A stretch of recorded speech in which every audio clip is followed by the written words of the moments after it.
मित्रांनो, हा आहे हडपसर सोलापूर हायवे। हा आहे फुरसुंगी फाटा। आपण पाहू शकता या फुरसुंगी फाट्यावर ट्रॅफिक जॅम व्हायचं कारण, त्याच प्रकारे वारंवार ॲक्सिडेंट होण्याचं कारण काय आपण पाहू शकता।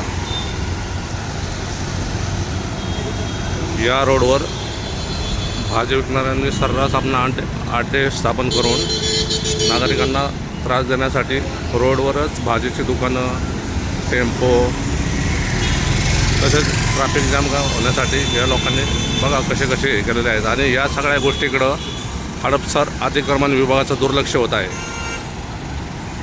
हडपसर अतिक्रमण विभाग या लोकांच्यावर कारवाई का करत नाही? अजून किती ॲक्सिडेंट झाल्यानंतर, किती लोकांचा जीव गेल्यानंतर हडपसर अतिक्रमण विभागाला जाग येणार आहे? हे असंच चाललं तर या रस्त्याचं रूपांतर मृत्यूचा सापळा या गोष्टीला वावगं ठरणार नाही। हा रस्ता सध्या मृत्यूचा सापळा झालेला आहे।